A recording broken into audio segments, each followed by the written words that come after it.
Scott, have you seen Aguirre, the Wrath of God? I have seen it. It was the first Werner Herzog film I ever saw. I saw it in Grand Rapids at the Bijou Theater. So you saw it as a repertory, like as a rerun years later. Exactly, yeah, because it came out in 1972, and I would have seen it sometime between 1978 and 1980. Probably in a double feature with Nosferatu or one of the other films that were... Both films Kinski. are by Werner Herzog, the new German cinema director. Yeah, I first saw it in the mid to late 70s. I was probably about 19 or 20 years old. And that movie was a unique experience for me. I watched that movie, and at the end, I just sat there with my jaw dropped. I couldn't believe what I'd seen. It was just unlike any other movie. And I did something I've never done since, which is I just stayed in my seat and watched it again, because I'd never seen anything like it. You know, I had a very similar experience. I didn't watch it right away, but I saw it more than once with the initial theater run when I had an opportunity to see it.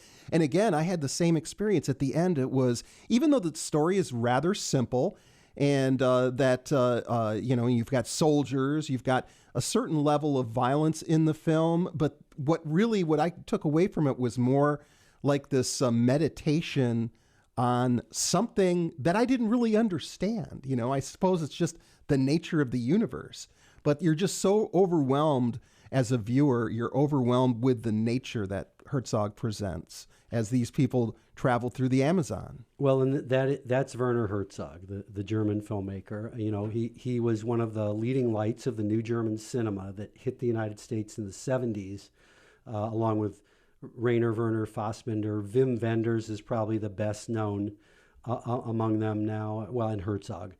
And, this new German cinema from the 70s and into the 80s took the world by storm because they were such interesting films. And yeah, his Herzog's films are really unlike just about anyone else. They're obsessive. He's probably the most obsessive filmmaker ever.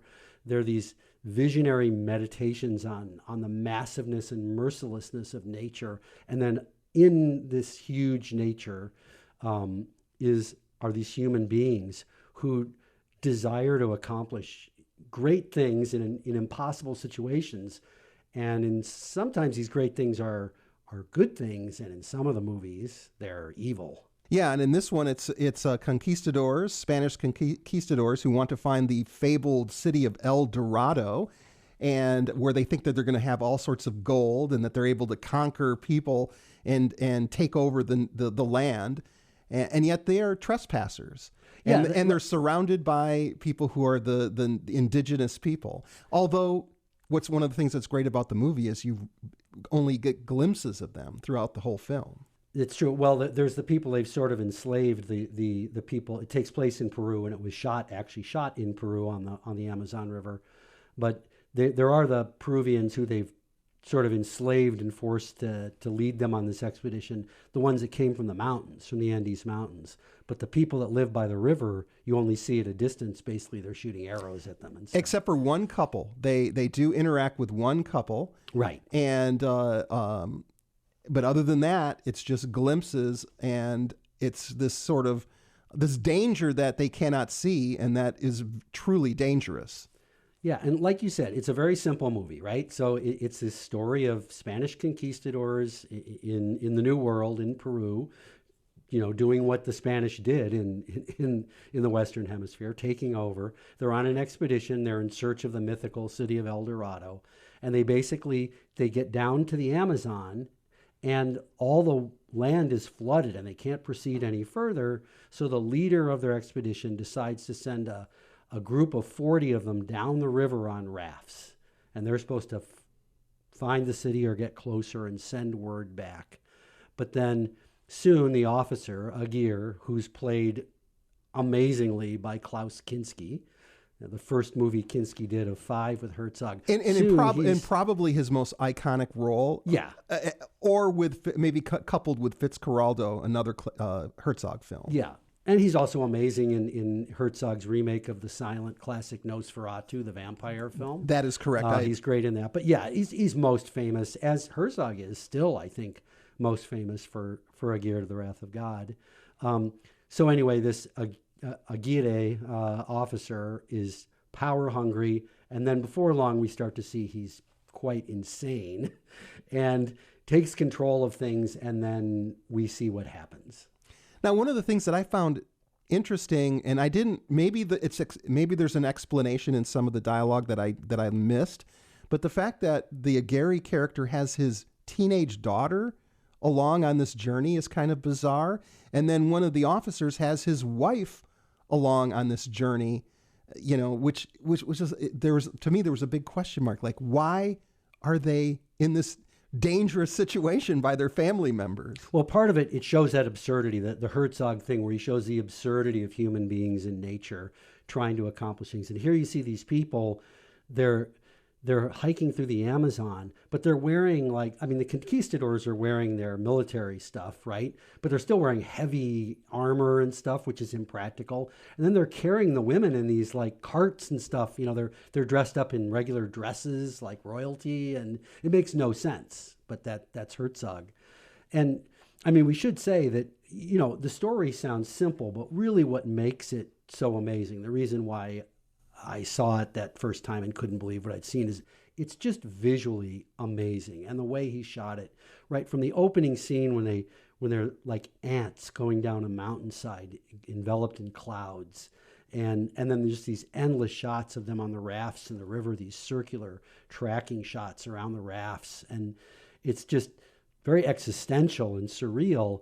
And Herzog's style was almost documentary style. He just turned on the camera and made stuff up as he went along. He was even quoted about this movie in particular, saying, "I did not know the dialogue 10 minutes before we shot a scene."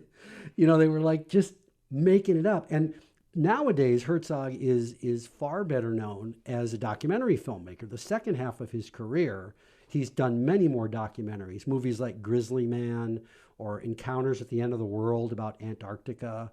And he did a film on the death penalty or on executions. Yeah, but all his documentaries have an element of storytelling to them where, you know, is it real? Is it not?